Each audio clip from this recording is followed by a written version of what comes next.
Naitwa Padre Manfred Mjengwa, padre wa Jimbo Kuu Katoliki la Mbeya. Nafanya kazi taasisi ya maaskofu ya huduma za jamii ambayo inajulikana kama Christian Social Services Commission CSSC. Ni taasisi ambayo ilianzishwa kwa umoja baraza la maaskofu TEC na maaskofu wa CCT mwaka 1992 ikiwa na lengo la kupeleka huduma bora za afya na elimu kwenye taasisi ambazo zinamilikiwa na haya makanisa. Kumbe tunafanya kazi na taasisi zinazotoa huduma za afya, taasisi zinazotoa huduma ya elimu, na hii taasisi tunajishughulisha zaidi katika mambo ya advocacy, kuwajengea uwezo watendaji, kuwafanyia networking na mambo kama hayo.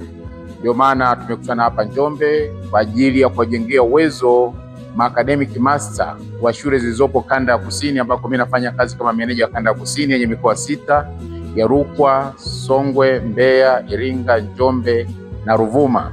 Tunawajengea uwezo katika mtaala mpya, competence based approach assessment katika mtaala mpya. Tunajua mitaala imebadilika, kwa hiyo tunawajengea hawa wataaluma ambao wamehudhuria katika semina hii. Tunatoa 160.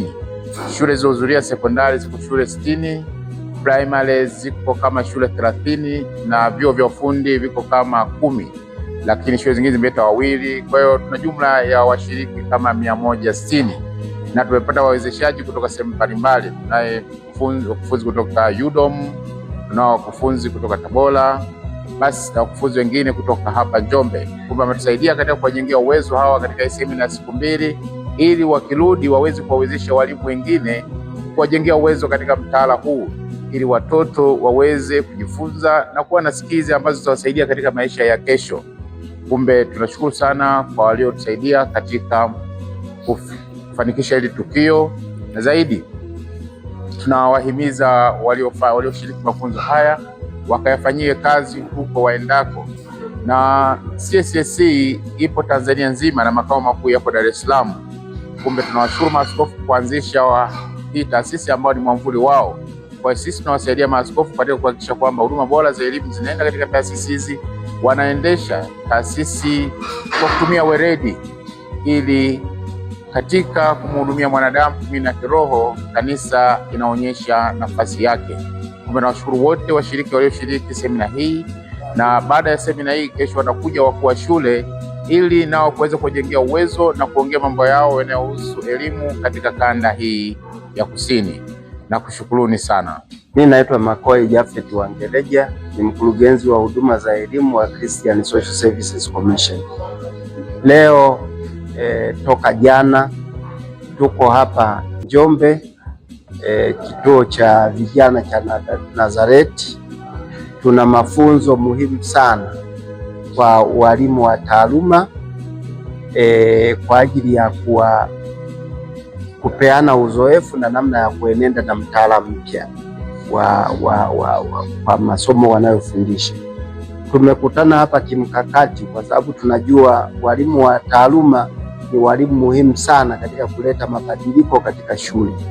Kwa hiyo tunadhani kwamba ni muhimu sio kwa kufanywa na wakuu wa shule tu, lakini walimu wa taaluma nao waelewe ni nini kinatakiwa kufanya. Wao kama wasimamizi wa taaluma wanatakiwa kuelewa nini, ili wanapokwenda kusimamia walimu wenzao then wajue kwamba ni nini kinawapasa kusimamia, na wao pia ndio wanaotakiwa kuwapa uzoefu pia, au kwa maana ya mafunzo ya uzoefu wenzao, kwa maana ya mentorship, ili waweze kufanya kitu hiyo kwa weledi. Katika kipindi hiki tumejifunza mambo mengi, ikiwa ni pamoja ya namna ya uandaji wa masomo, lakini pia namna ya kufanya tathmini na upimaji wa wanafunzi ili upate matokeo yaliyo sahihi.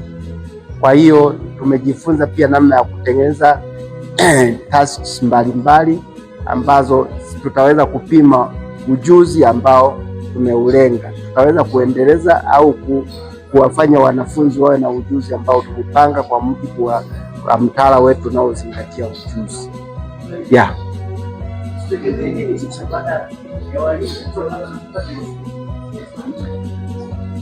Kwa haraka tunaweza kusema tutegemee mabadiliko, lakini mabadiliko haya lazima tuyafuatilie kwanza, kwa sababu tunapofanya mabadiliko huwa tuyatarajii kuja na kustawi moja kwa moja. Ni lazima tufuatiliane, walimu lazima wawe monitored ili waweze kujua kwamba na wao kuna kitu ambacho wanatakiwa kutoa, na watu wakishajua kwamba wanafuatiliwa na wao wanajua kwamba kumbe kuna kitu tunadaiwa na sisi kufanya. Kwa hiyo tunaamini kwamba zone kwa maana ya kanda na diocese kwa ujumla zitakuwa na mpango mkakati kupitia makatibu wa elimu wa diocese, namna ya kufuatilia kama haya tuliyoyahimiza hapa yanatokea kweli shuleni, ili yasije kuwa nyimbo za kuimba hapa Nazareti afu tukitoka hapa tusiyaone tena. Asante. Haya, asante. Kwa majina anaitwa Sister Deodata Ndunguru, mwalimu wa shule ya sekondari Huruma Mbinga. Asante. Naona leo nimesomea katika kipindi fulani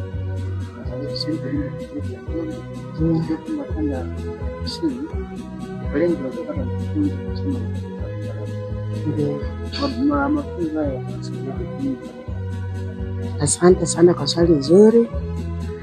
Ni kweli sisi tumekusanyika hapa kama walimu wa taaluma katika shule mbalimbali za msingi na sekondari ikijumuisha shule za kanisa.